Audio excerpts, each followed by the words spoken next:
গুরুতর জখম এক ব্যক্তি। ঘটনার জেরে এলাকায় উত্তেজনা ছড়িয়ে পড়ে। ঘটনাটি ঘটেছে উত্তর দিনাজপুর জেলার ইসলামপুর থানার ডিমরুল্লা এলাকায়।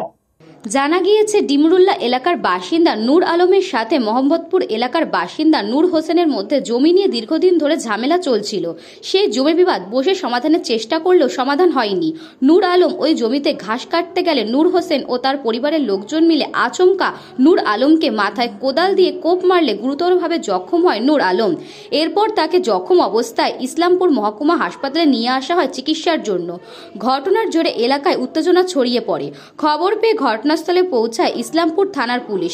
ঘটনার তদন্ত শুরু করেছে পুলিশ। नूर हुसैन और कौन कौन था? नूर हुसैन का लड़का था। अच्छा, उसका दो लड़का और नूर हुसैन मारा। কিনা হওয়া মোটামুটি বিবাদ ছিল। আবার থানা 2-3 বার বৈঠক হয়েছিল, মানামানি হয়ে গেছিল। আজকে গেছিল সকালে ঘাস কাটতে ওর জমিতে। কে গেছিল ঘাস কাটতে? নূর আলম। আচ্ছা, তারপর নিজের মনে ঘাস কাটছিল, ও পিছন থেকে যে কুড়ালি দিয়ে বাড়ি দিছে মাথার মধ্যে। কি কোদাল দিয়ে? হ্যাঁ, কোদাল দিয়ে। কেন দিছে? ওই জমি আর বিবাদ মেটে না আমার বলে। ওই এই জমিটা কার নামে আছে? জমিটা নূর আলের নামে আছে। যাকে মারছে? যাকে মারছে ওনারই নামে। হ্যাঁ।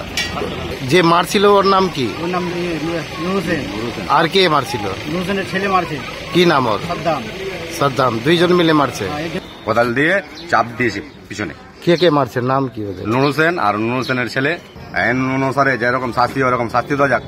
উত্তর দিনাজপুর থেকে পরিমল সরকারের রিপোর্ট, নিউজ বঙ্গ টাইম।